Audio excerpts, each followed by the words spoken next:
Okay, everyone, this is the next item up for bid on The Price is Right. This is the next item victim for the bench operation. It's I know, you know how some like to say, oh, it's not in bad shape. Well, it's really not in bad shape. It's mostly still structurally good.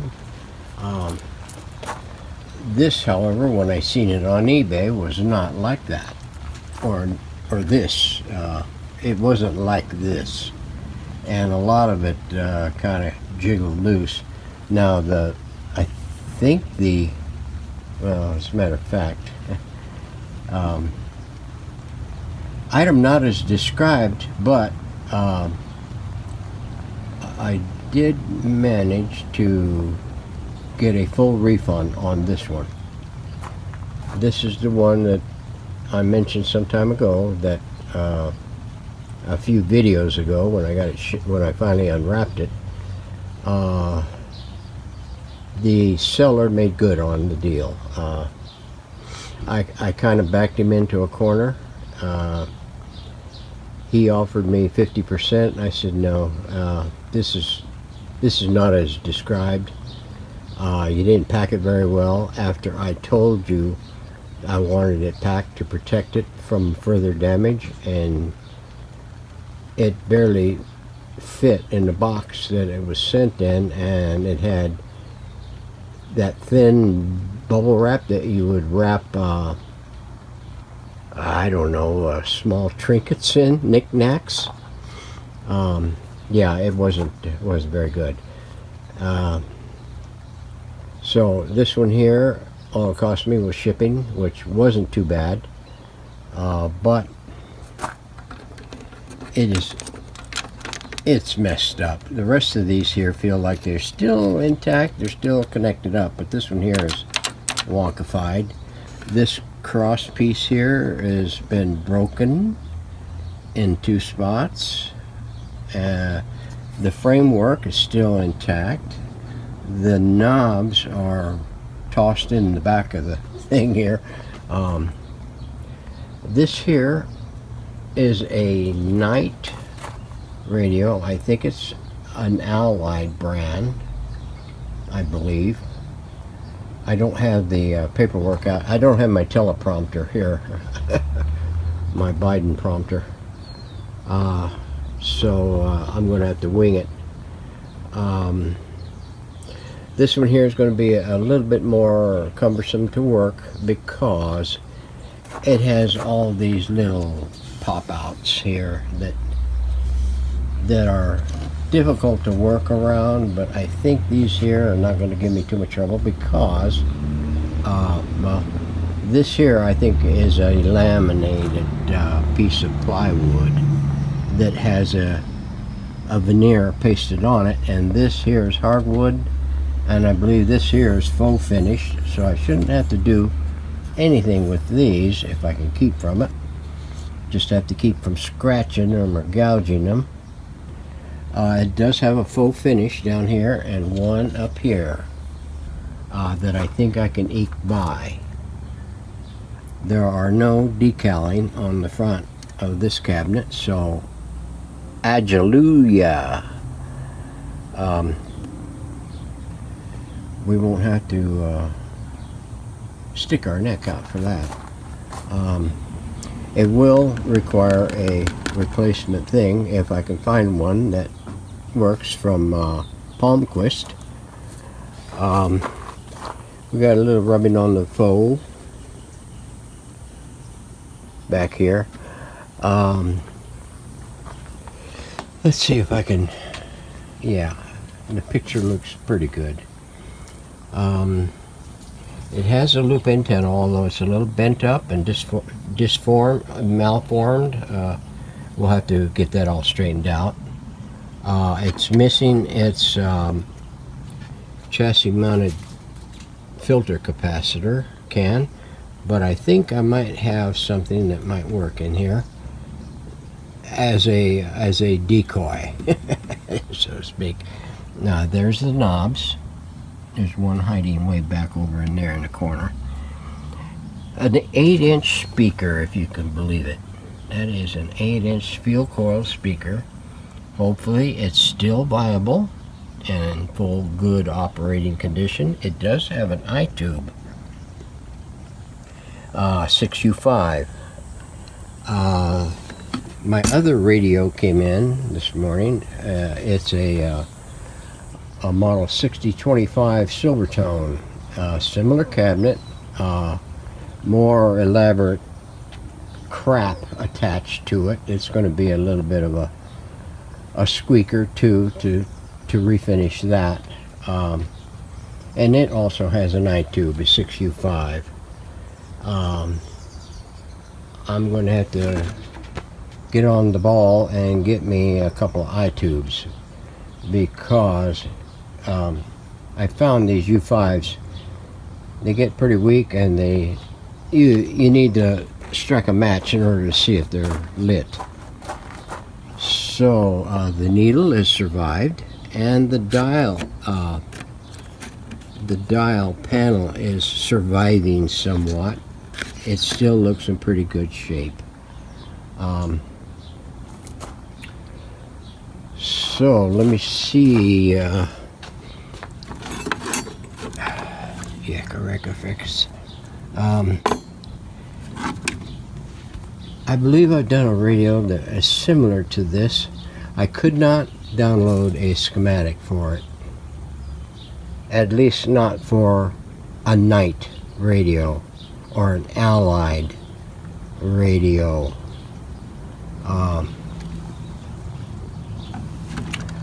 I forget what this one here said it was. I don't believe they had all they said was a vintage night radio. There's no identifying marks on there. I think I did find all the models that used these kind of tubes, but there was oh yeah, the seller did call it a D-126. You can't get a D-126 schematic. But what I did find was a D-125 or 127. I can't remember which. Like I say, I don't have my teleprompter. So we're going to go with that, and we're going to make comparisons with what I got to what exists. So, I mean, we're both going to have a learning curve on this one, I believe. So, I'm not sure what's up with these. I think this is, if I remember correctly, some of the radios that did have these loops all in the radio had this for external antennas. So I believe that's what this is for, and we're going to modify this with a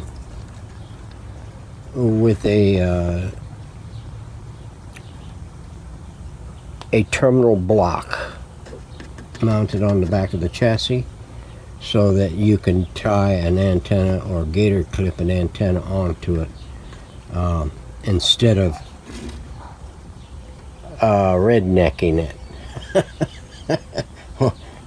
To all you rednecks, I apologize, but yeah, you know, just like me and my favorite tool, you know, less the baling wire, of course. So let me get this thing out of the thing here, and we'll take a closer look at it. Hang on. Okay, we managed to yank the guts out of it. Yeah, that thing right there is all screwed up. Look at the big vents in the bottom. Talk about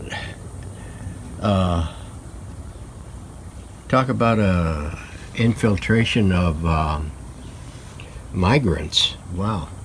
These here are just invited to come make themselves at home in your chassis. Speaker, come out. We're going to have to do a little mending to the backer board there because the through bolts are, the speaker bolts are pretty loose.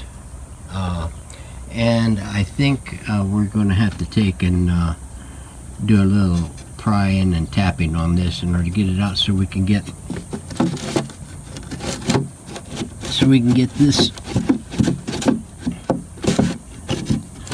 this out of here. I'm not sure what's up with that. Yeah.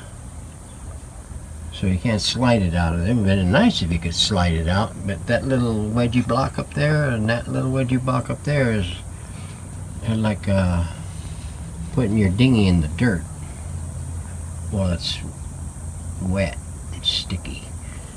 Oh, there's where that, I was wondering where that other chingadero there went to. I thought it was one of these, but it's not. It's one of these. So we're going to have to do a little tightening up on the cabinet. So the speaker still look good. No rubber rub dub dub from the voice coil, at least that I can detect. But it, and the spider still looks like it's still good. This here is going to have to be adjusted a little bit because it's not aligned like it should be. We want it to look as good as it did when it rolled out of the doors of the manufacturing plant. Yeah, this is a 6U5/6G5. I believe that's what's on that tube. And I think I found this one probably, well, I looked for it by the tube complement, but I couldn't figure out what the heck the doggone unidentified tube was. There's that one there that doesn't have any markings on it, but it kind of looks like that tube, and this one here is an SA7, so this one here must be a SK7 and another SK7, because I think that one's marked. That one's marked, that one's marked, and that one's marked, and this one is markety marked. An 80 tube. Yeah, the dial string. Boy, leave it to Silvertone or whomever to come up with these Rube Goldberg ways of getting the dial to work. I mean, it just, look at that. I mean, it goes up and around here, and then from that one there it goes around there, and then it turns horizontal, goes that way, and then it comes back and goes vertical again, and you're a wreck-a-fracas. And all kinds of wires and stuff. Yeah, I can handle the wires, but I don't know about the stuff. And now this one here that was kind of broken. Well, it was broken. The hinge part of the thing was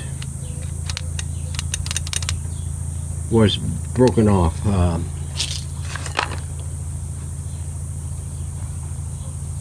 Yeah, we can do it. We can bring that one back to life. Okay, now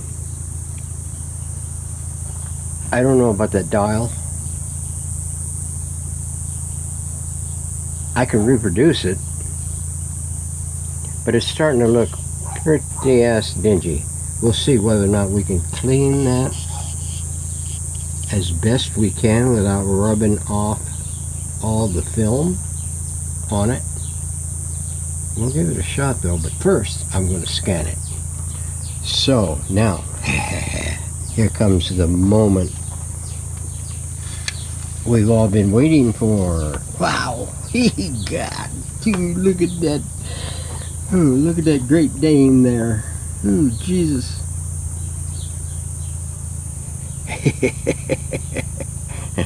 22K at about 1 billion watts. Yeah.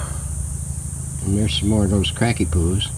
That one there looks like it's getting a little bit of green genes on it. Here's a little, looks like a little RF coil right there that I just happened to notice. And I don't want to mess with that bulldog. Oscillator coil, more dog bones. See, this one here is 39. I think this was manufactured in 39. So yeah, you're gonna see dog bones, dog bone, dog bone, dog bone, dog bone. I got to make room on the deck for this thing. That thing is pretty cruddy, pretty, and it looks like it's not going to be a great deal to deal with. Piece of cake. So we'll back that back out there. There's another little coil there, another coil here, here a coil, there a coil. Micas. There's a 1, 2, 3, 4, 5, 6, 7, 8, 9, 10, 11. Wow, I thought that one was big. Look at this one. And it looks like about 16 or 17 maybe.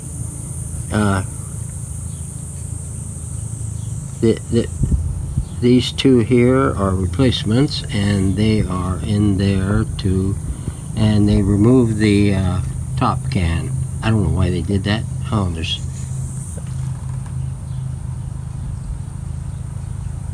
there's 1, 2, 3. There's 3 of them in here.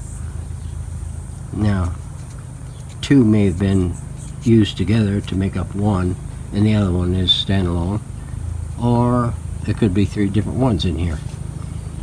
So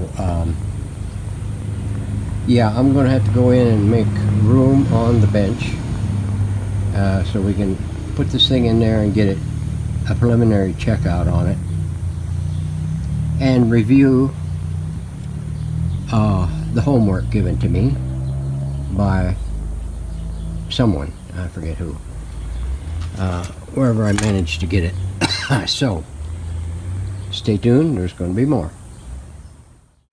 Alright everyone, we're back. We're in the dungeon. It's not too bad right now. It's about 92, 93 degrees in here. We got cloud cover, some rain this morning. Yep, hear that? Swallowed a bug. Protein. Isn't that what the EU wanted us to do, is eat bugs?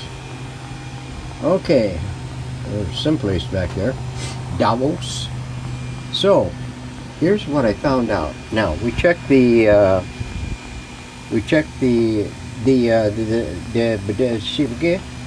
right there, the field coil on there, and it checks out. It's got 1K ohms. It's supposed to have, well, it says it's supposed to have 1800. So it's well within design. So we got a ways to go there. It might come up when it gets warm. I don't know. So anyway, and then on the audio transformer, primary comes through. We got 219 ohms. So we're playing the game. So now, well, I can't get over the size of these turn resistors. Man, they're I've seen them before, but I mean, it's been a while. I mean, you don't normally see these in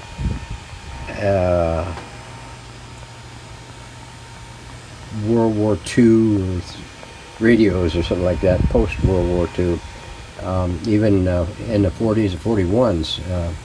But you will in the 39s and earlier, maybe even 40s. So anyway, now what I wanted to validate was if this schematic even came close to what I see here. This one here is for a D-125, a D-127, and these others. And excuse me if the blast of air from the fan is blowing out the audio. It's one reason why in the heck I've got it close to my face and talking a little above normal sound levels. So now there are 3 capacitors in here, or electrolytics. 2 16s and a 25. 25 is lower rated at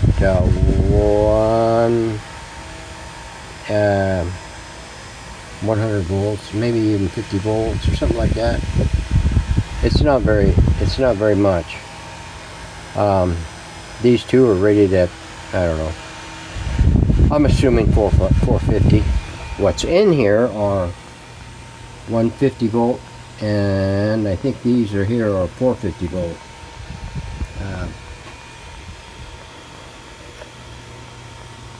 Somewhere around in there.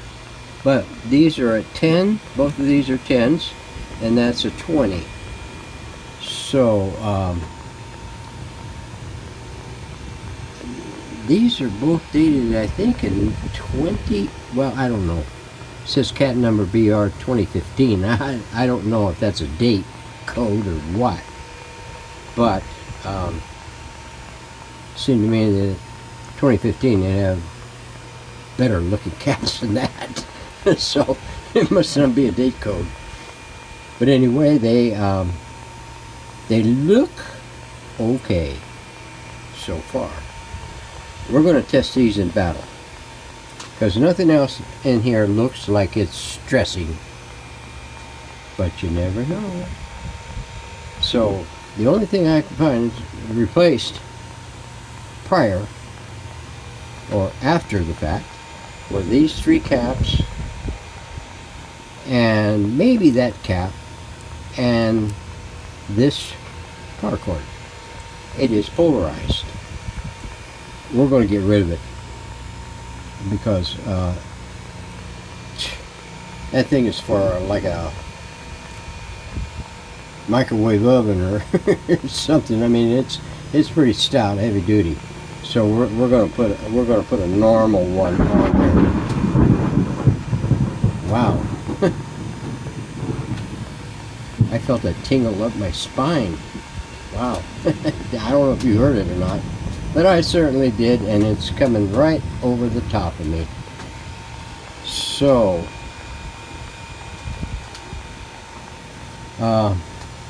what we're going to do is we're going to put this thing upright. We're going to get it up on some stilts somehow. This mount here is completely missing. This one here is all woppy-jawed and jankowitzed. They practically didn't want to let go when I pulled it out of the cabinet.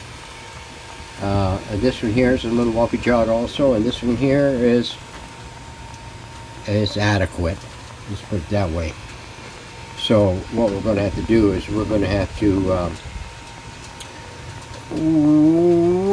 put another leg on this thing, and but for the meantime, we're just going to flip it up and get it up on blocks, and we're going to plug this into the dim bulb, and we're going to hook it up, and we're going to light it up and smoke it. No, maybe not smoke it, but we're gonna see if anything happens. Hopefully something good happens. So anyway, let me get that done, and we'll be right back. Alright everyone, it's raining dogs and cats and mice and anything else you can might suspect. So we're going to clip it right here and go inside for a spell. We've already put this thing under a load and it did nothing. So I was gonna video that portion of the thing, but when it started raining, I figured, well, let's just blast through it and see if we get anything. And if we do, well, we'll bring it back. But we didn't. I even replaced the lamp in the dial, and it didn't light up. So what we're gonna do, I got this thing turned up and started right here with the primary, and we're not getting anything. Everything else reads good, but we're getting intermittent on the primary of the power transformer. At first I thought it was a bad switch, but no, I've taken it all apart and investigated and then looked at it thoroughly, and it's not the switch. We're getting an intermittent reading of ohms on the primary.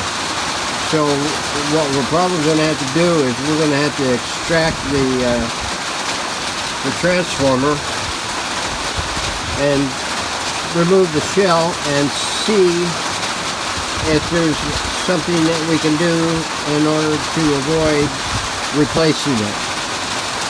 So we're going to pull the plug on it right now. 3 o'clock in the afternoon. It's been raining solid now for 30 minutes, and we're going to go in and catch up on some YouTube, and when she tones down a little bit, we'll come back out and see what we got, make a little quick more video to let you know the update on what we find out, and then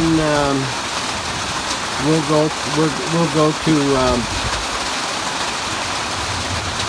removing that thing if we have to, which I'm pretty sure I'm going to have to. So hang in there, we'll be right back. All right, everybody. The action has calmed down quite a bit. Totally. We got full sunlight now. Yeah, freak of nature, I guess. We just took another check on this primary winding, and we're getting an intermittent.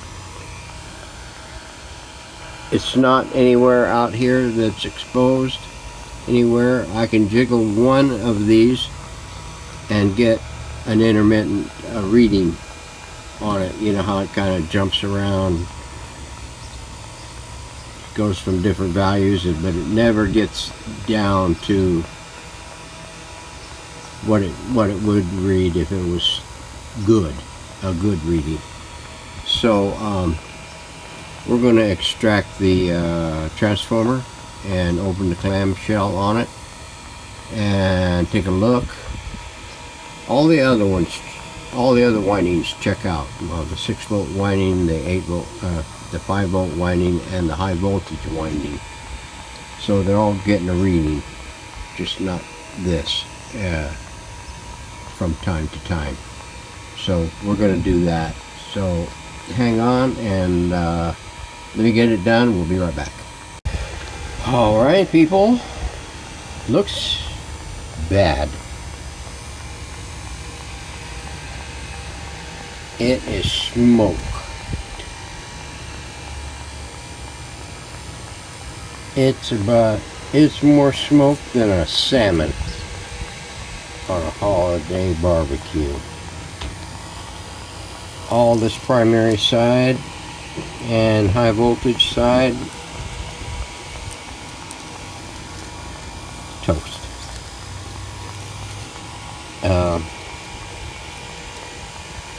These two here were the primaries.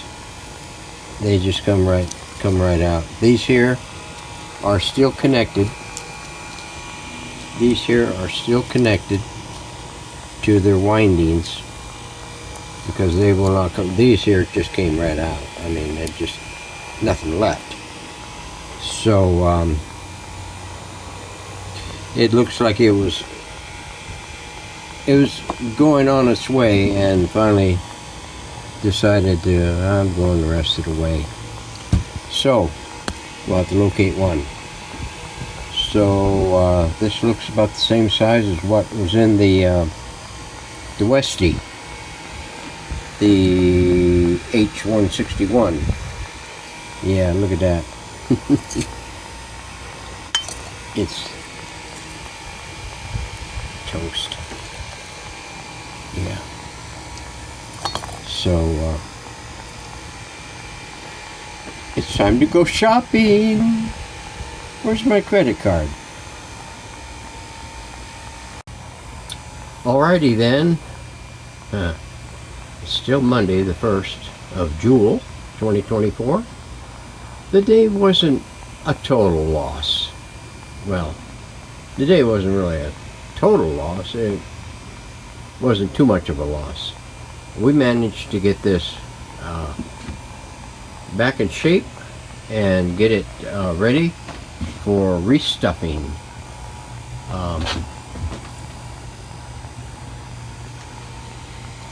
Decaling's all there. We got the picture frame back in it. We just got to pick out the fabric and get the baffle glued up and get it stapled back in, and we got to get the I have the dial cover for it. It's over there in its folder. I just got to get it out and get it stapled in. We managed to get something accomplished before the end of last week. So be looking for the operation video for the 145 Philco sometime around the holiday. Happy 4th and happy Canada Day for those of you who are Canadian or from Canada or around Canada or in Canada, or just think about Canada. So hopefully they'll turn it around for themselves and grow up there. So so much for this video. We'll see you on the next one. I'm not sure how we're going to deal with this glitch. We may go to one of the other radios while we're waiting for this one to get through, because I got it kind of tore apart. So but anyway, we was raring to go on this one, boy. I mean, this one here is gonna take a little bit. Well, I'll tell you what. Maybe we can work it backwards. We'll see if we can get the cabinet in shape before we get that power supply back in here. So you guys have a good 4th of July. Stay safe. Everybody come back and see us again. Like and subscribe, and ring the bell, and set those notifications so you can be forewarned that I am on the rage again. See you later, folks.